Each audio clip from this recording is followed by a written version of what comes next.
విశాఖ నగరంలో కుండపోత వర్షం కురిసింది. ప్రధాన రహదారులు నీట మునిగాయి. లోతట్టు ప్రాంతాల్లోకి భారీగా వరద వచ్చి చేరింది. దీంతో వాహన రాకపోకలు నిలిచిపోయాయి. ఆర్కే బీచ్ రోడ్డు మొత్తం మదనమయ్యాయి.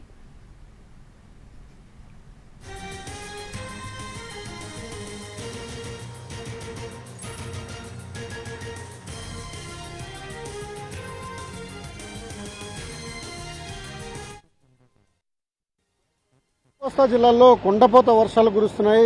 వాయువ్య బంగాళాఖాతంలో రేపు ఒక అల్పపీడనం ఏర్పడబోతోంది.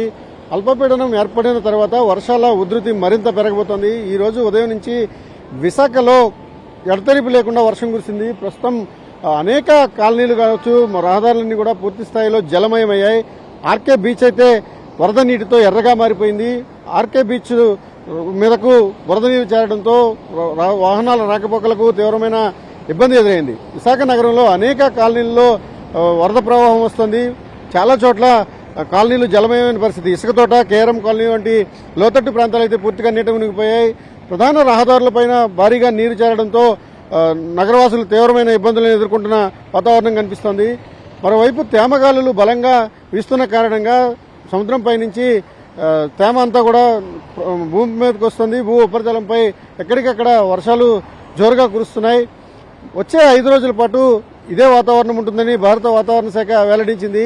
రేపు ఒక అల్పపీడనం వాయువ్య బంగాళాఖాతంలో ఏర్పడుతుంది. దాని తర్వాత ఈ నెల 24వ తారీఖున మరో అల్పపీడనం ఏర్పడబోతోంది. ఇలా వరుస అల్పపీడనాల కారణంగా భారీ నుంచి అతి భారీ వర్షాలు కురుస్తాయి. ఇక కుంభవృష్టి వర్షాలు కొన్ని చోట్ల నమోదవుతున్నాయి.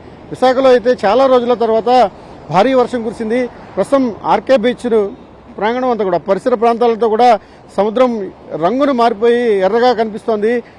ఎగువ నుంచి వస్తున్న బురద నీరంతా కూడా సముద్రంలో చేరిన కారణంగా సీ తన రూపాన్ని మార్చుకుంది. ఇక నగరంలో ఉన్న అనేక లోతట్టు కాలనీలు అయితే చాలా ఇబ్బందికరమైన పరిస్థితి ఉంది. ప్రధానంగా జ్ఞానాపురం అండర్ పాస్ పూర్తిగా నీట మునిగిపోయింది. వాహనాల రాకపోకలను ఆ మార్గంలో నిలిపివేశారు. 2 అడుగుల పైన నీరు ప్రవహిస్తున్న కారణంగా వాహనాలన్నీ కూడా వెనుతిరిగి వెళ్లాల్సిన పరిస్థితి ఏర్పడింది. ఓవరాల్ గా విశాఖ నగరం అంతా కూడా తడిసి ముద్దయింది. భారీ వర్షం కురుస్తుంది. ఈ రోజు అతి భారీ వర్షం కూడా నమోదయ్యే అవకాశం ఉందని భారత వాతావరణ శాఖ ఇప్పటికే వెల్లడించింది. ఉత్తరాంధ్ర జిల్లాలో వర్షాల ఉధృతి అయితే వచ్చే వారం రోజుల పాటు కొనసాగబోతోంది. దక్షిణ కోస్తాలో కొన్ని చోట్ల భారీ నుంచి అతి భారీ వర్షాలు కూడా నమోదు అవబోతున్నాయి.